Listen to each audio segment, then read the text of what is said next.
തിരുവനന്തപുരത്താണ് അത്യാവശ്യം വലിയ വില വ്യത്യാസം ഇല്ലാതെ നമ്മൾ നിൽക്കുന്നത്.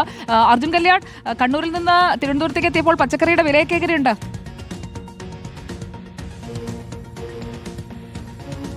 സുജിയ, പച്ചക്കറി വില സാധാരണപ്പെട്ട മനുഷ്യരുടെ നടുവൊടിക്കുന്നു എന്ന് തന്നെയാണ് തിരുവനന്തപുരത്തെയും കാഴ്ച. ഒട്ടും വ്യത്യാസമൊന്നുമില്ല. കാരണം കേരളത്തിൽ എല്ലായിടത്തും കാണുന്ന പോലെ തന്നെ പച്ചക്കറിയുടെ വിലയിലെല്ലാം മാറ്റമുണ്ട്. ഏറ്റവും പ്രധാനമായി വില ഉയർന്നിരിക്കുന്നത് എന്ന് പറയുന്നതിൽ ഒരു പ്രധാനപ്പെട്ട ഐറ്റം തക്കാളിയാണ്.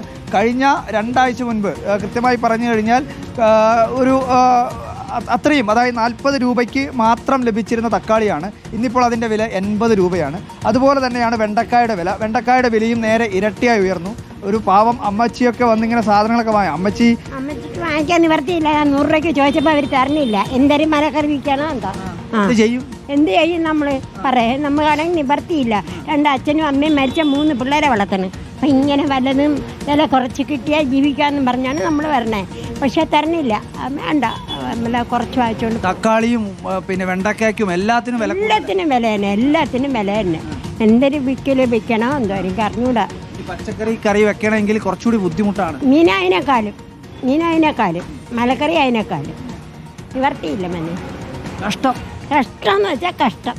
അതാണ് അർജുൻ കല്യാട്. അർജുൻ, മലക്കറി എന്നാണ് അവിടെ പച്ചക്കറിക്ക് പറയുന്നത്. തിരുവനന്തപുരത്തേക്ക് വന്നതല്ലേ ഉള്ളൂ. അങ്ങനെ കുറേ വാക്കുകളൊക്കെ പഠിക്കാനുണ്ട്. അപ്പോൾ പച്ചക്കറി വില കുതിക്കുകയാണ്. മണ്ഡല മകരവിളക്ക് സീസൺ, അതുപോലെ തന്നെ ക്രിസ്മസിന്റെ 25 നോമ്പ് തുടങ്ങിയിട്ടുണ്ട്. അപ്പോൾ നോമ്പുകാലമൊക്കെ ആകുമ്പോൾ കൂടുതൽ പേർ ഈ പച്ചക്കറി വിഭവങ്ങളിലേക്കൊക്കെ മാറുമ്പോൾ അതിനനുസരിച്ച് വിലവർധനയും ഉണ്ടാകുന്നുണ്ട്. അപ്പോൾ അതോടൊപ്പം അയൽ സംസ്ഥാനങ്ങളിൽ നിന്നുള്ള വരവ്, അതും ഈ വിലവർധനയുടെ ഒരു പ്രധാനപ്പെട്ട ഘടകമാണ്. അപ്പോൾ ചിലർ ചോദിക്കുന്നത്, ഞാൻ എൻ്റെ വാട്സാപ്പിൽ നോക്കി ചിലപ്പോൾ പച്ചക്കറി വാങ്ങാൻ പറഞ്ഞിട്ടുണ്ടെന്ന്. അത് ഞാൻ അങ്ങോട്ട് വയ്ക്കാറുണ്ട്. കാരണം ഞാൻ ഇവിടുന്ന് ഇറങ്ങുമ്പോഴത്തേക്ക് 9 മണിയാവുമല്ലോ. അപ്പോഴത്തേക്കും കുറേ കടയൊക്കെ അടച്ചു പോകും. അതുകൊണ്ട് ഞാൻ ഭർത്താവിന് അയച്ചു കൊടുക്കും. ചിലപ്പോൾ ഞാൻ പോകുന്ന വഴിക്ക് വാങ്ങിക്കും. അങ്ങനെയൊക്കെയാണ്. നിങ്ങളൊക്കെ ജീവിക്കുന്ന പോലെ തന്നെയാണേ നമ്മുടെയും ജീവിതം.